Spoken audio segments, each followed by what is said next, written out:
Bible time with Caleb and Toya. Studying the Bible. Yeah. Okay, you cannot drop down like Sorry, that. I dropped that run in there. You didn't know I was going to do a run. All right, hey. That was terrible. We are back, and I always think we're going to cut that, but I probably won't end up cutting it. No, we have to keep it in. We're back. We are jumping right in. This is our Bible study, Yes. our weekly Bible study. We're digging into the letter of Paul to the Philippians. And just as a reminder, this is video 3 of this series. And you should probably check out 1 and 2. Yeah, honestly. Kind of give you a little recap we're not going to review all that, all right? What just happened. But here's what we are going to do. We're going to real quick just summarize a couple quick things. When we think about the Philippian people, their culture they're in, that the readers were in, it's marked by 2 main words. Allegiance and ambition. Allegiance and ambition. So allegiance to Rome and all that Rome could provide for them. You have the emperor of Rome. And then ambition, right? They're a trade route. Yeah. They're a lot of business people. They're hustling. They're making their money. And they're being successful, right? All right. And so the gospel had come here to Philippi about 10 years ago. 10 years earlier. All right. And who brought that gospel? We talked about, Paul, who's the dude, the guy who wrote this letter, was the first guy that shared with them, most likely the first one to share with them the gospel about Jesus. Yeah. And that messed their whole world up. Totally messed them up. We referenced 3 themes that we're going to be keeping an eye out for. And those 3 themes are humble service, right? Humble humility and servanthood that comes out of that humility. The second one is unity for the sake of the gospel, coming together. And then third of all was the idea of eternal perspective. Yeah. And I think last week I used the word finish line, but does that... I don't think finish line really summarizes an eternal perspective because it just... There's a longevity to eternal perspective. Almost like a transition line or something. Yeah. Starting in verse 12. Verse 12. What do you say? Jump in? Let's do it. Let's do it. All right. Verse 12.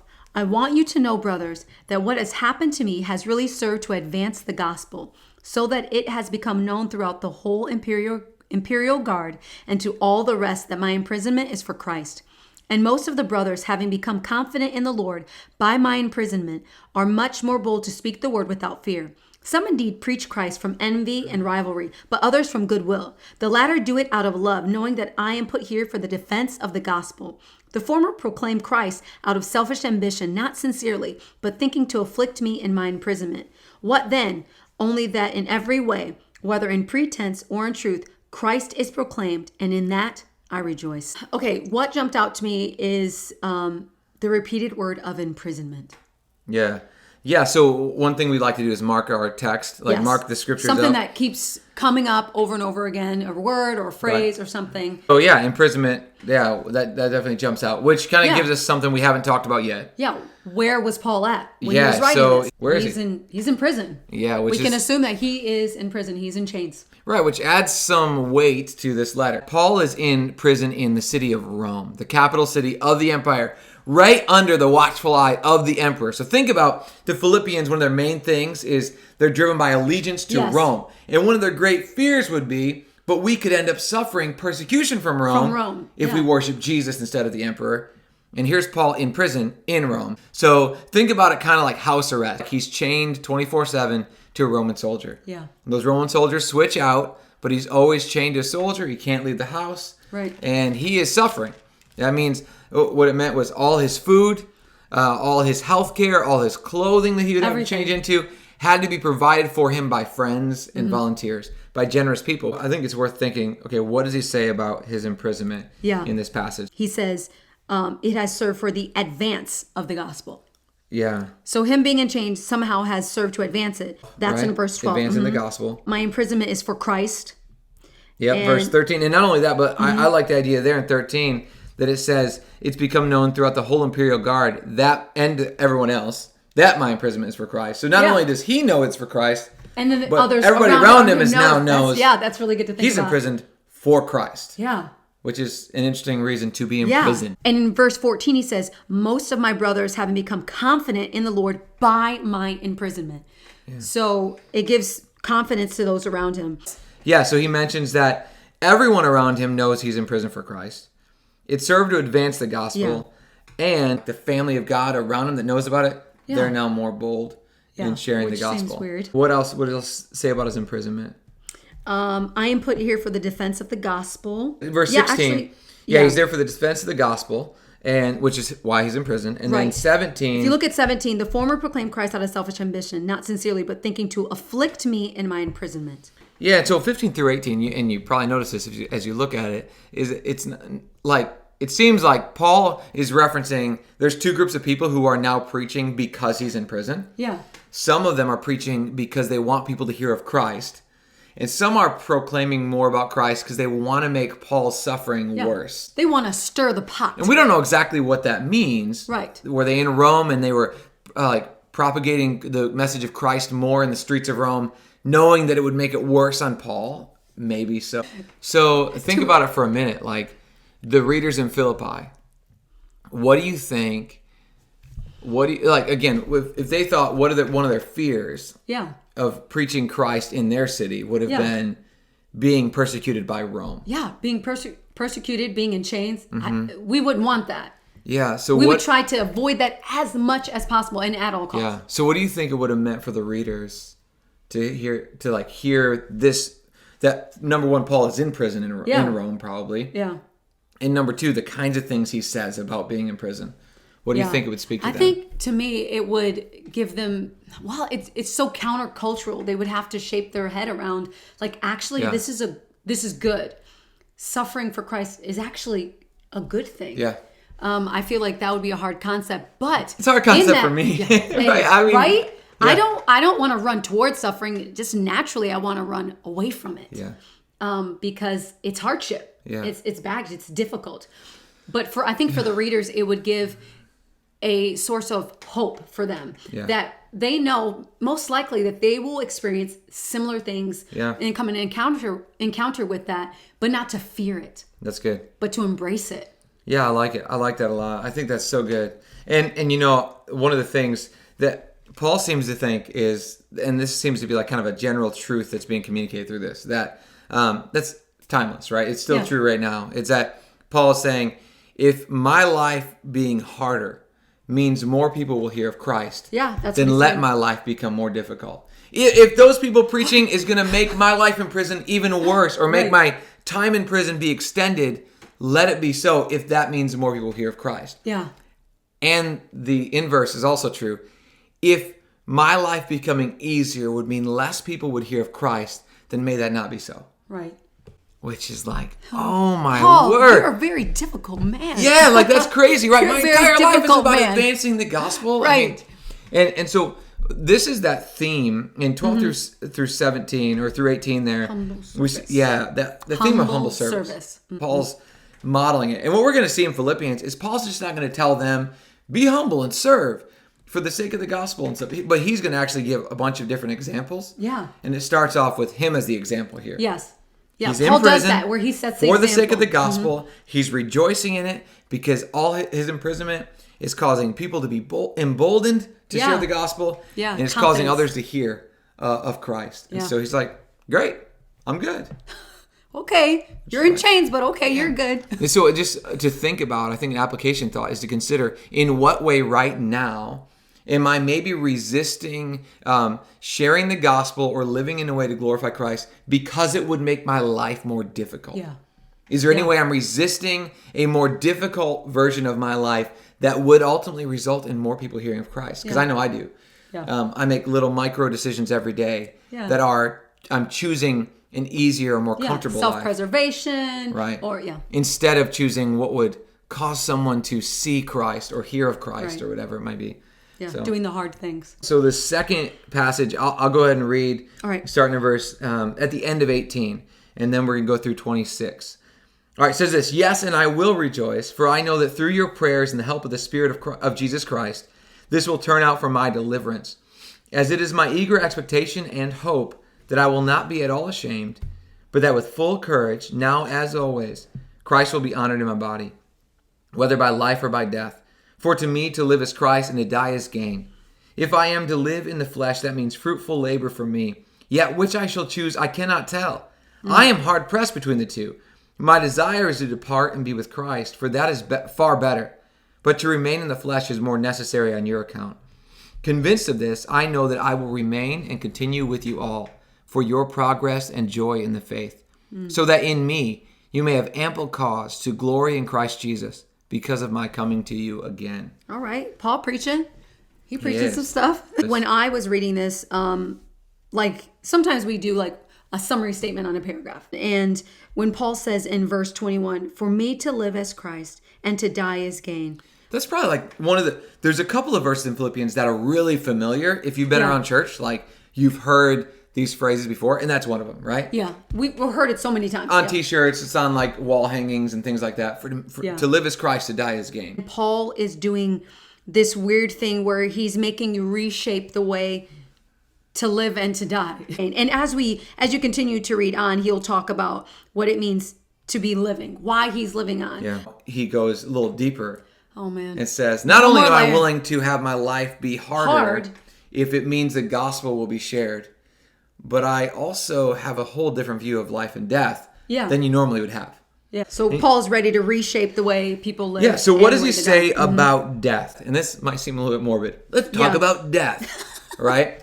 But like the reality is, if you read the New Testament, one of the major topics that Christians think differently about is death. It's death, yeah. Like if you're a Christian, you now think totally different about this topic than you did before. Because death is not like an end, it's actually a beginning. Well, because our entire faith hinges on the resurrection of Jesus. Of Jesus Christ. Yeah. That he overcame death. And so when our faith hinges on that, and that's central to what you have to believe to become a Christian, then that should affect how we think about death. Yeah, right? Absolutely. I mean, we worship someone who died.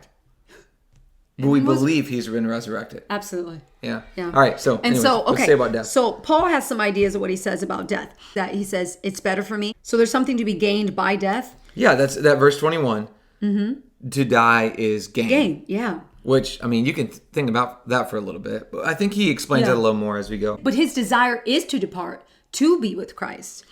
Yeah. He says it's far better for me. In verse 23. Mm-hmm. In verse 23. So Paul says, to die is gain.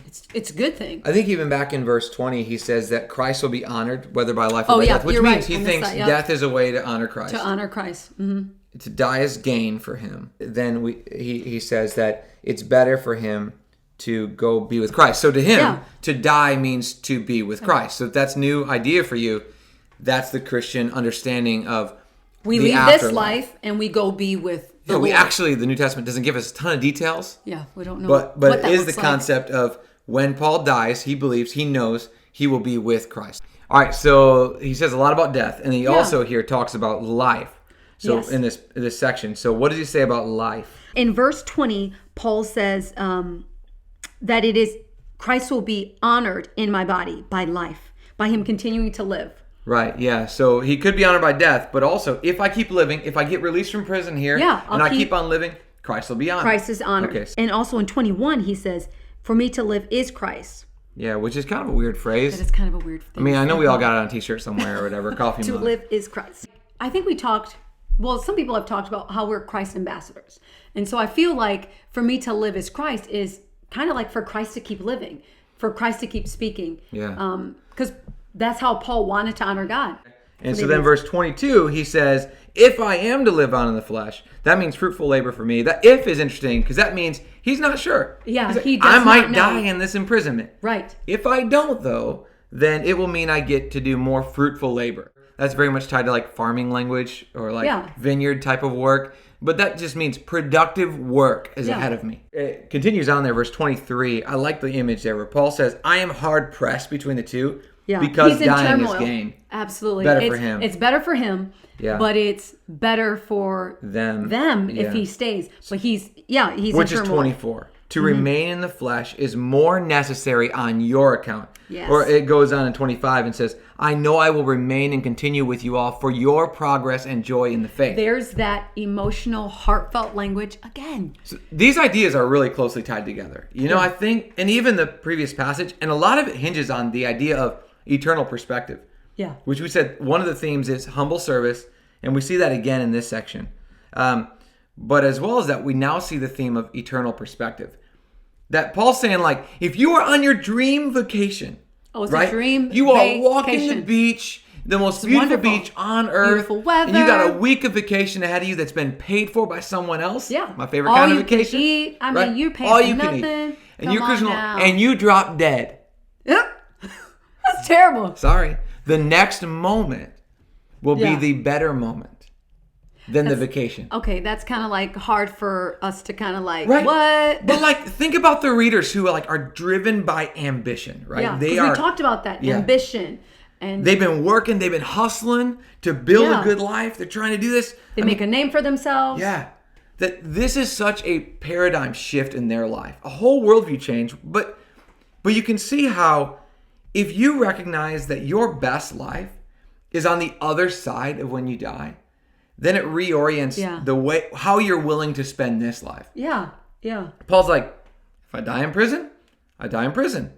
If going on and sharing Christ is going to keep making my life difficult in this life, okay. Amen. Because guess what? The next moment will be the best moment. Yeah, absolutely. Whenever I die. That Paul I've just ever has experienced. a different mindset. 'Cause But I'll be then with Jesus Christ. too had a different mindset. Absolutely. What Paul essentially is saying here is two things, right? If he keeps living, it's for two reasons. Yeah. It's not for his sake. No. His best life is after he dies. His, yeah. And his he eternity. knows it. Right. So if he keeps living, it's to honor Christ and to serve others. Yeah. It should be good for others that I'm alive. Yeah. It should be good for others. Not it's good for me. Like, okay, whatever.